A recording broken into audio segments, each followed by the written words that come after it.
God of love and light, just as John the Baptist came long ago in Judea to witness to your light, we remember that the offering you seek is that what we have and how we live should also witness to the light. We admit that there are times when we feel the darkness is just too prevalent, too strong. Then we realize that we are ignoring the call to witness to the light. May we witness through our giving and our compassion, through what we say and what we do. In Christ's name we pray. Amen.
We have lit the candles of hope and peace and relight them now to remind us that our hope is in Christ and that He will come again to bring peace to the world.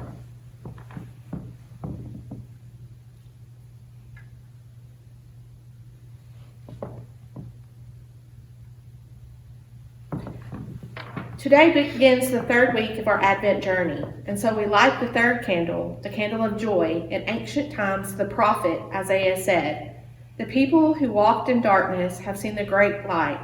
Those who lived in the land of deep darkness, on them light has shined." Many suffer from despair, anxiety, or holiday blues. Others experience only the dark side of human nature. Christ's light has power to overcome all dark places in our society and our souls.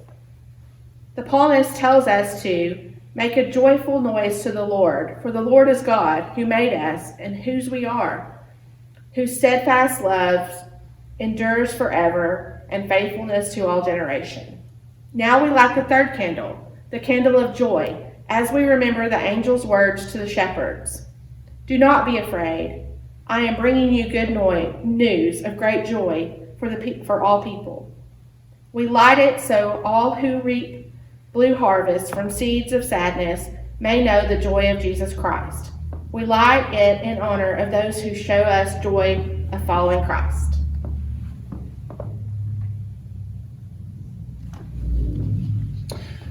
Let us pray. God of good news, as we await your coming, we give you thanks for the joy we have in Christ Jesus. May all who seek such joy find it. For all who have ceased to believe in its possibility, may you work through us to show your joy already present. Come, God of joy, come. Amen.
Join me as I share with you the Word of God. Luke chapter 2, verses 1 through 40. In those days, Caesar Augustus declared that everyone throughout the empire should be enrolled in the tax list. This first enrollment occurred when Quirinius governed Syria. Everyone went to their own cities to be enrolled. Since Joseph belonged to David's house and family line, he went up from the city of Nazareth in Galilee to David's city called Bethlehem in Judea. He went to be enrolled together with Mary, who was promised to him in marriage and who was pregnant. While they were there, the time came for Mary to have her baby. She gave birth to her firstborn child, a son, wrapped him snugly, and laid him in a manger, because there was no place for them in the guest room. Nearby shepherds were living in the fields guarding their sheep at night. The Lord's angel stood before them, and the Lord's glory shone round them, and they were terrified. The angel said, "Don't be afraid. Look, I bring good news to you, wonderful, joyous news for all people. Your Savior is born today in David's city. He is Christ the Lord. This is a sign for you. You will find a newborn baby wrapped snugly and lying in a manger." Suddenly, a great assembly of the heavenly forces was with the angel, praising God, and they said, "Glory to God in heaven, and on earth peace among those whom he favors." When the angels returned to heaven, the shepherds said to each other, "Let's go right now to Bethlehem and see what's going on. Let's confirm what the Lord has revealed to us." They went quickly and found Mary and Joseph and the baby lying in the manger. When they saw this, they reported what they had been told about this child. Everyone who heard it was amazed at what the shepherds had to say to them. Mary committed these things to memory and considered them carefully. The shepherds returned home, glorifying and praising God for all they had heard and seen, and everything happened just as they had been told. When 8 days had passed, Jesus' parents circumcised him and gave him the name Jesus. This was the name given to him by the angel before he was conceived. When the time came for their ritual cleansing, in accordance with the law from Moses, they brought Jesus up to Jerusalem to present him to the Lord. It's written in the law of the Lord, every firstborn male will be dedicated to the Lord. They offered a sacrifice in keeping with what's stated in the law of the Lord, a pair of turtle doves or 2 young pigeons. A man named Simon was in Jerusalem. He was righteous and devout. He eagerly anticipated the restoration of Israel, and the Holy Spirit rested on him. The Holy Spirit revealed to him that he wouldn't die before he had seen the Lord's Christ. Led by the Spirit, he went into the temple area. Meanwhile, Jesus' parents brought the child to the temple so they could do what was customary under the law. Simon took Jesus in his arms and praised God. He said, "Now, Master, let your servant go in peace according to your word, because my eyes have seen your salvation. You prepared this salvation in the presence of all peoples. It's a light for revelation to the Gentiles and a glory for your people Israel." His father and mother were amazed by what was said about him. Simon blessed them and said to Mary his mother, "This boy is assigned to be the cause of the falling and rising of many in Israel, and to be a sign that generates opposition, so that the inner thoughts of many will be revealed, and a sword will pierce your innermost being too." There was also a prophet, Anna, the daughter of Phanuel, who belonged to the tribe of Asher. She was very old. After she married, she lived with her husband for 7 years. She was now an 84-year-old widow. She never left the temple area, but worshiped God with fasting and prayer night and day. She approached at that very moment and began to praise God and to speak about Jesus to everyone who was looking forward to the redemption of Israel. When Mary and Joseph had completed everything required by the law of the Lord, they returned to their hometown, Nazareth in Galilee. The child grew up and became strong. He was filled with wisdom, and God's favor was on him. This is the word of God for us, the people of God. Thanks be to God.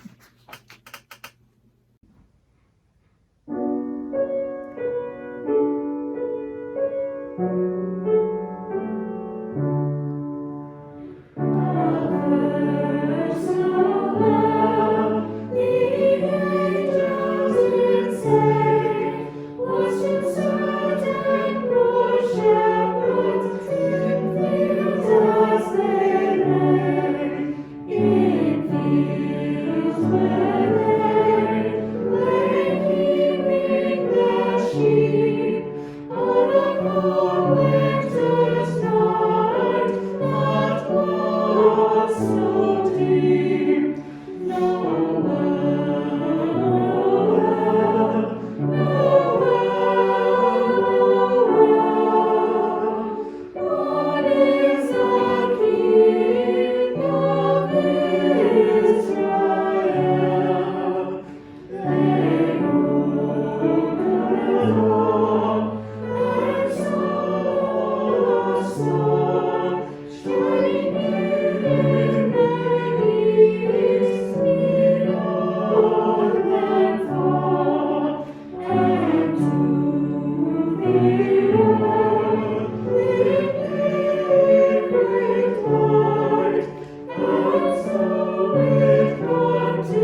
Hello, friends. Thank you for joining us here at Augusta and Bald Knob United Methodist Churches in Arkansas. And we are so glad that you decided to join us for this third Sunday in Advent. We have been visiting Light of the World by Amy Jill Levine, A Beginner's Guide to Advent, these last few weeks. And so this week, we will be looking at chapter 3 this week for joy. She calls it the journey to joy. Join me in prayer. Dear Holy God, as we come to you this morning, we are so grateful for this season of Advent. As strange and different as it may seem, we know that the baby Jesus is still going to be born, and Christmas is still going to come, and the Epiphany is still going to come, and that there's nothing, no germ, no virus, nothing in all this world that can keep that from happening. I ask, dear Lord, that in this moment, either through me or in spite of me, you might help us to understand this story a little better and maybe even find some joy. Dear God, I ask this in your holy name. Amen. So, the nativity story shows up in a number of places, and today I read for you the nativity story from Luke. And Luke begins his version of the nativity story by emphasizing the census, a decree, basically, that said that, all the people had to go home to their hometown so that they could be counted. Now, it is true that leaders in the Roman Empire did often call for a census, a decree, but it is also true that some of the names that are given here in this story tell us that this census did not happen in the time of Jesus' birth. Historically, it just didn't happen under Augustus, and we're told in Luke's story that it was Augustus. So we have to ask ourselves, why does Luke include that if historically it's not factual? The census was intended to determine the local tax base. So when we do a census in the United States, we do it mainly to determine representation. So, we need to know how many representatives each state is going to get in each district and that kind of thing. But the Roman Empire did it for two main reasons, and that was to establish the local tax base and to know how many men were available to be conscripted into the Roman army. And so the image of the census, when first century readers would have read this from Luke or had this performed for them from Luke, it would have immediately brought this image of Rome, of power and money, army. Also, Luke says they went to their own cities, but historically, that's not how the census was done. You would register where you lived. I mean, if every time you did a census, everybody had to pack up and go back to where they came from, it would have just been a logistical nightmare. And so that actually was not how it was done. So once again, we have to ask, why would Luke say this if it's not historically accurate? And he has a very clear purpose.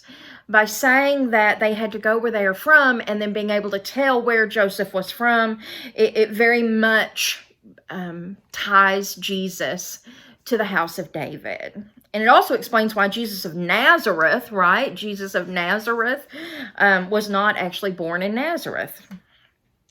Matthew's nativity story has them moving as well, just for a different reason. In Matthew's story, they go from Judea to Egypt to Galilee. So there's movement in both stories.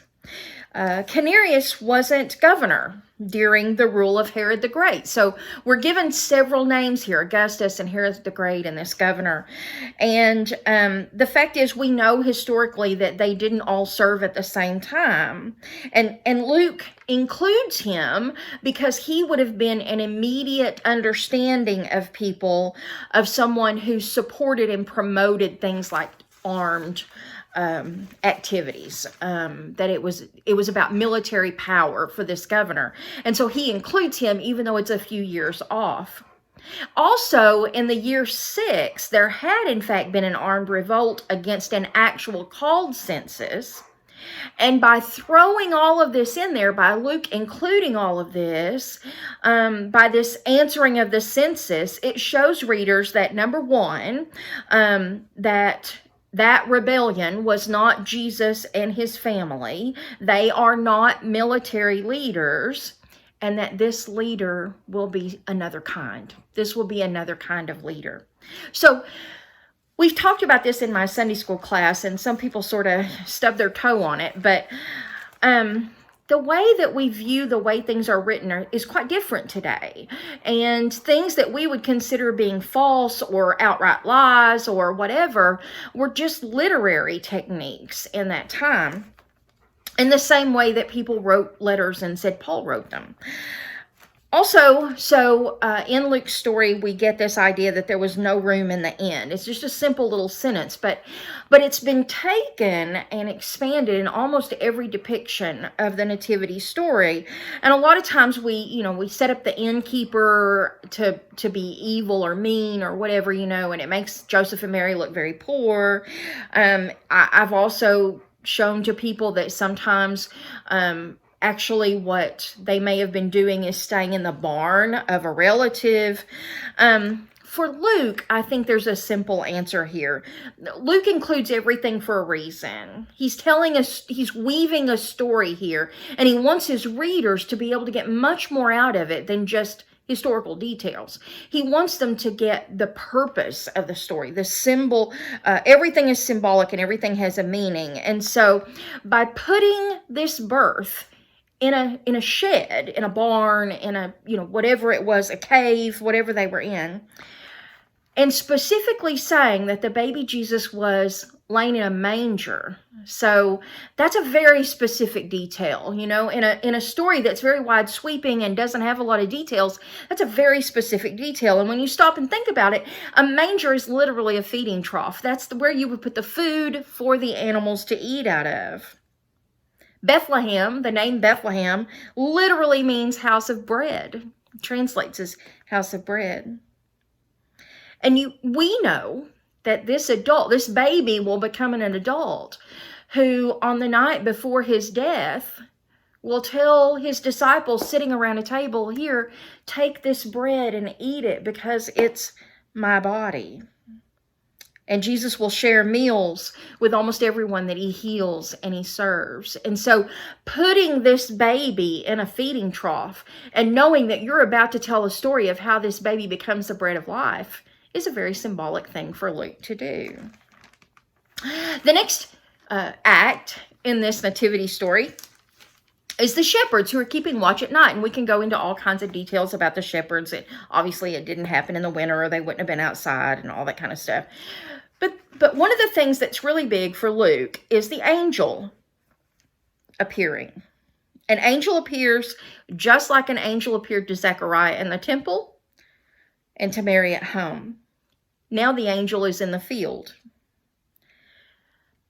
That's not by accident. Luke has an angel visiting all three of these places, and it indicates for us that the message is for everyone.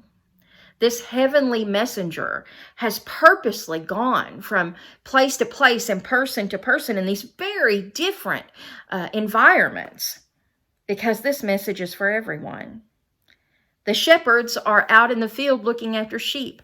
They are caring for the vulnerable, just like Moses and David were shepherds. And Jesus will be the great shepherd. This angel brings the good news to everyone. The good news is of joy for everyone, for all. And in this story, the celestial choir appears, this heavenly host, and in some translations it says heavenly force. And we see that this is God's army. Roman governors, the census, these things may be about a different kind of army, but this is God's army that comes and brings this message to everyone and sings of joy and hope. The shepherds go to find just a baby. when they get to this barn or cave or whatever it was, here's a man and a woman and a baby. And they're tired. They've been traveling. They're tired. They've had a long night. They've given birth without hospitals or drugs or doctors of any kind. And so they find this, not particularly different scene from anything that most of them have probably seen many times in their lifetime. And yet they are drawn there. And once they get there, they're taken in by the scene. Even though it's a scene many of them have probably seen in their own homes and in their own families, there's something that draws them into this scene, into this baby. There's comfort and there's peace. There's something there. And so they tell Mary about the angel that came to them in the fields. They tell Mary about the message that they received. And with Mary there is Joseph.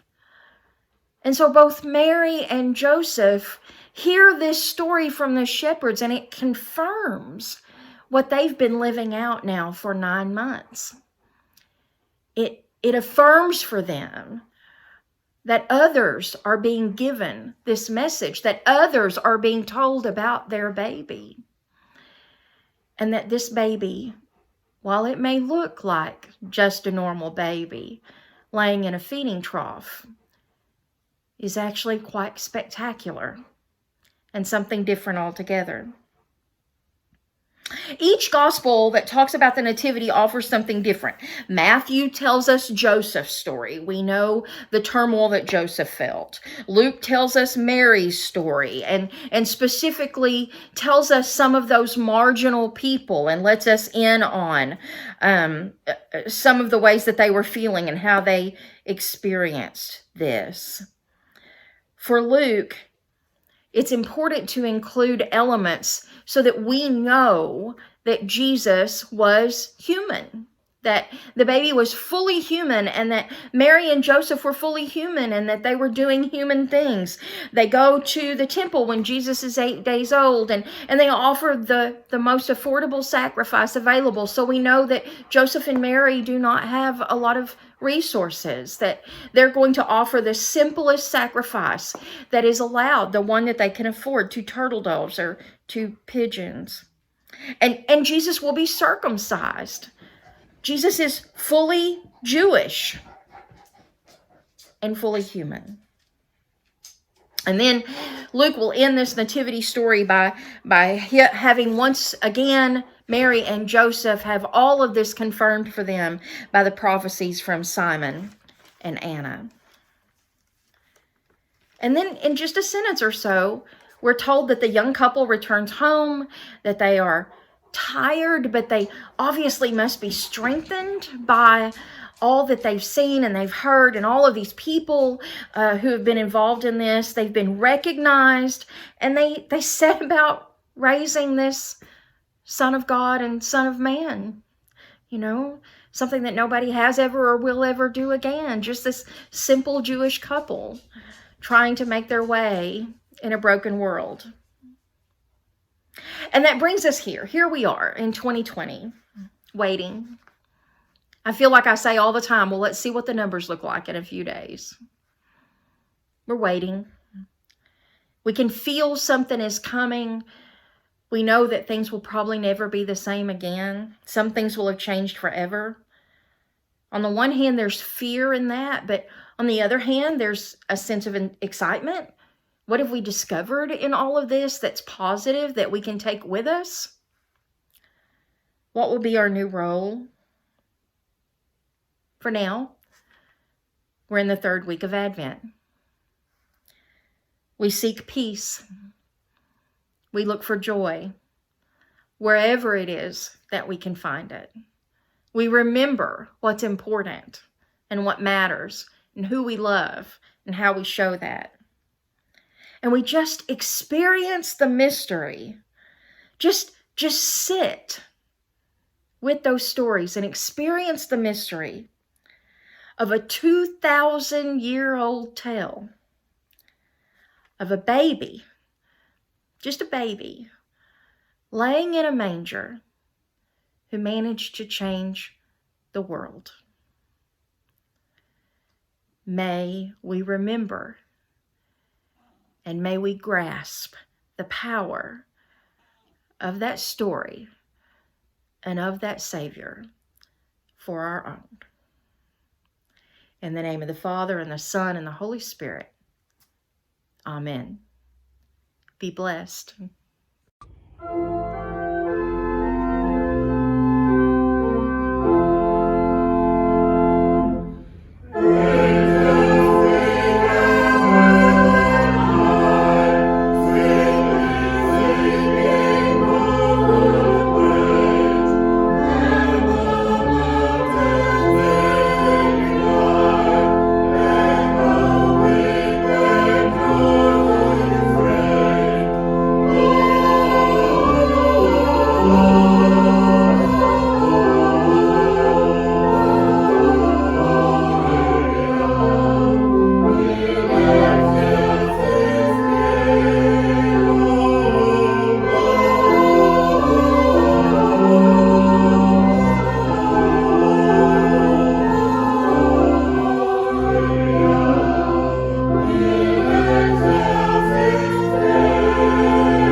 As we come to the end of this service, I pray that it has been inspirational to you and that the hope, the love, the peace, and the joy of the Advent season will surround you for the following days.